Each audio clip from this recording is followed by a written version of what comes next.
நாமும் மேம்படுவதாக. இதனால இந்த காலை வேளையிலே கர்த்தர் நம்மை அவர்களை பலப்படுத்தும்படி நமக்கு தருகிற வார்த்தை சங்கீதம் அதனுடைய 20வது அதிகாரம் அதனுடைய 9வது வசனம். கர்த்தாவை ரட்சியும், நாங்கள் கூப்பிடுகிற நாளிலே ராஜா எங்களுக்கு செவி கொடுப்பாராக. கர்த்தரை பரிசுத்த நாமம் மேம்படுவதாக. இந்த வசனத்தை கொண்டுதான் நம்முடைய தேவன் தேவஜனங்களாகி நம்மை இன்று அவர்கள் பலப்படுத்துகிறார்.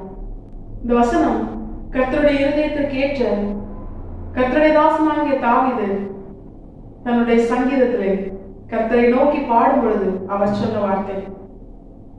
இதிலே ஒரு பிரதானமான சத்தியத்தை கர்த்தர் என்று நமக்கு காண்பித்து தருகிறார்.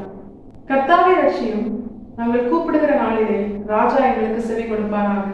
இந்த வசனத்தை சும்மா வாசிச்சோம்னா நமக்கு எதுவுமே புரியாது. தாவீது ஆண்டவரை நோக்கி விண்ணப்பம் பண்றார் அப்படின்னு தான் தோணும். ஆனா இந்த தாவீது யார் அப்படின்னு நம்ம தியானிச்சோம்னா, சமஸ்த இஸ்ரவேலுக்கும் தேவனால் ராஜாவாக ஏற்படுத்தப்பட்டவன். தாவீது நடத்தின எல்லா யுத்தத்திலும் ஜெயம் பெற்றவன். தாவீதின் பெயரை கேட்டாலே சுற்றி இருக்கிற புற ஜாதிகள் நடுங்கத்தக்கதால் தேவன் தாவீதை உயர்த்தினார். தாவீதின் ராஜ்யபாரம் கர்த்தருக்கு முன்பதாக அது திடப்படுத்தப்பட்டது, கர்த்தரால் ஆசீர்வதிக்கப்பட்டது. ஒரு வல்லமையுள்ள ராஜாவாக கர்த்தர் தாவீதை ஏற்படுத்தினார். ஆனா இந்த இடத்துல தாவீது கர்த்தரை நோக்கி ஜெபிக்கும் பொழுது கர்த்தாவே ரட்சியும் அப்படின்னு சொல்றாரு. இதுவே எல்லாராலையும் சொல்ல முடியுமா அப்படின்னு கேட்டா நிச்சயமா முடியாது. எந்த ஒரு மனுஷன் ஒரு சாதாரண நிலையில் இருக்கிறானோ அவனால் கர்த்தரை நோக்கி ஜெபிக்க முடியும். ஆண்டவரே ரட்சிங்க, ஆண்டவரே உதவி செய்யுங்க அப்படின்னு சொல்ல முடியும்.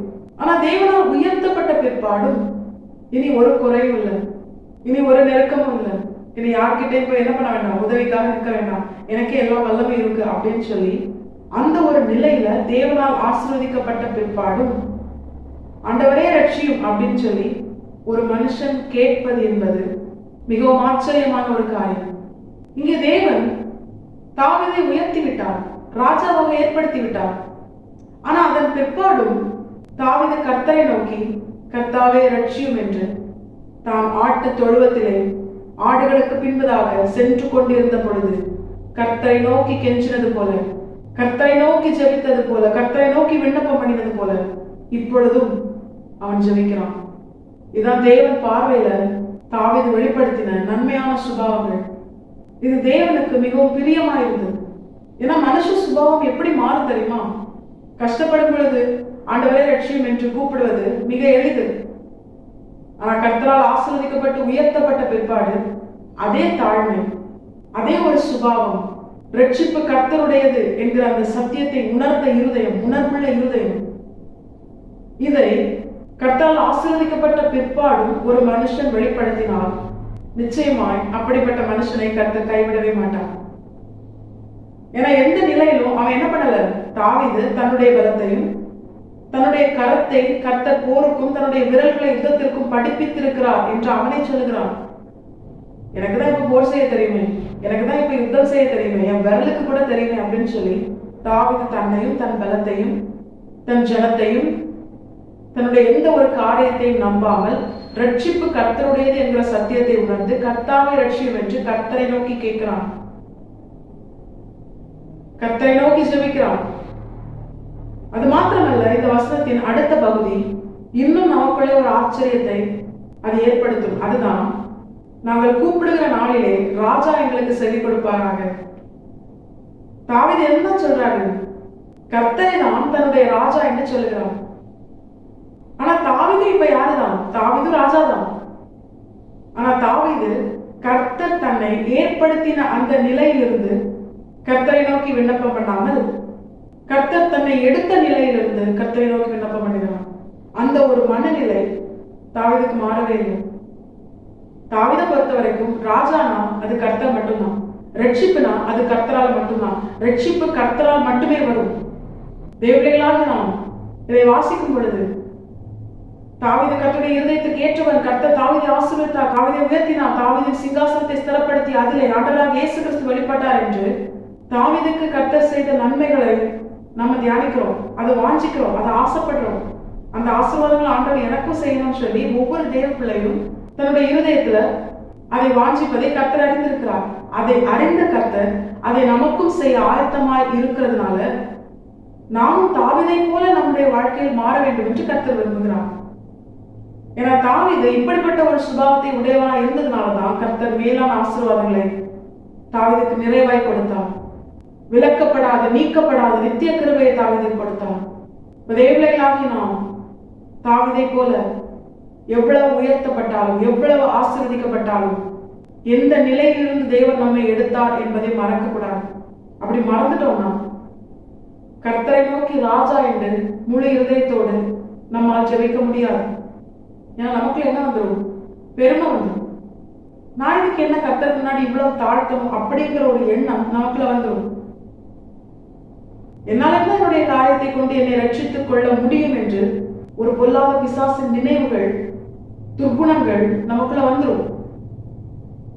அப்படி வரக்கூடாது அப்படின்னு தான் கர்த்தர் இன்று நம்மோடு கூட எச்சரித்து பேசிக் கொண்டிருக்கிறார். தேவர்களாகி நாம் எவ்வளவு கர்த்தரால் உயர்த்தப்பட்டாலும், எவ்வளவு ஆசீர்வதிக்கப்பட்டாலும், இனி நெருக்கம் இல்ல, கவலை இல்ல, சுற்றிலும் இளைப்பாறுதல், சமாதானம் என்கிற ஒரு நிலையில கர்த்தரால் நாம் நடத்தப்படும் பொழுது என்றுமே நம்முடைய நினைவில் இருந்து நீங்க கூடாத ஒரு காரியம் ரட்சிப்பு கர்த்தருடையது. என்றுமே அவர் மட்டுமே நம்முடைய ராஜா, அவரே நம்மை ஆளுகை செய்கிறவர்.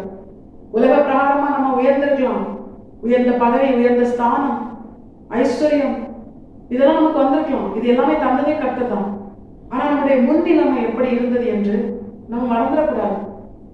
அப்படிப்பட்ட நிலையில எல்லாராலும் கைவிடப்பட்டு ஒதுக்கப்பட்ட நிலையில் இருந்த நம்மை இன்று நன்மையாய் ஆசீர்வாதமாய் உயர்த்தி வைத்த, நம்மை நேசித்து நம்மை நம்மிடத்தில் வந்து நம்மை ஆசீர்வதித்த நம்முடைய தேவன், அவர் மட்டுமே நமக்கு என்றென்றைக்கும் ராஜா.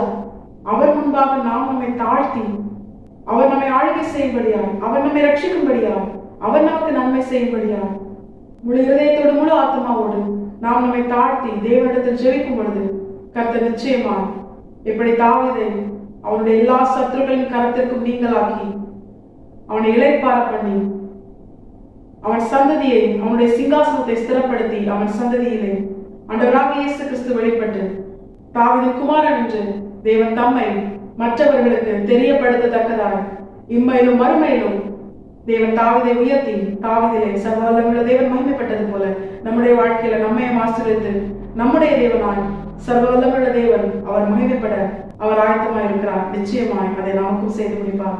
தேவர்களாகி நாம் இதை உணர்ந்தவர்களால் ரட்சிப்பு கர்த்தருடையது. கர்த்தாவே ரட்சியும். எந்த நிலையில் நாம் உயர்த்தப்பட்டிருந்தாலும் ஆசீர்வதிக்கப்பட்டிருந்தாலும் சகலத்தை வாழுகிற சர்வவல்லமையுள்ள தேவன் அவருக்கு முன்பதாக நாம் ஒன்றுமில்லை என்கிற நினைவோடு, ஆண்டவரே நீர் என்னை ஆளுகை செய்யும், நீரே என் ராஜா என்ற அந்த உணர்வோடு அவரிடத்துல ஆண்டவரே என்னுடைய சத்தத்திற்கு, என்னுடைய ஜெபத்திற்கு செவி கொடுப்பீராக என்று அவரை நோக்கி ஜெபிக்கிற, விண்ணப்பிக்கிற, தரை மட்டும் நம்மை தாழ்த்தி அர்ப்பணிக்கிற இருதயத்தோடு தேவர்களாக நாம் முழுமையாக மாற நாம் நம்மை கர்த்தருடைய கரத்தில் அர்ப்பணிப்போம். கர்த்தர் இந்த வசனத்தை கேட்டு நம் அனைவரையும் ஆசீர்வதித்து வழிநடத்துவாராக. கர்த்தருடைய பரிசுத்தம் மட்டுமே மகிமைப்படுவதாக. மாரநாதா இயேசு வருகிறார். ஆயத்தமாம் ஆயத்தப்படுத்துவோம். ஆமென். பலன் ஒன்றுமில்லை என்று நான் அறிவேன், அவர் பலனின்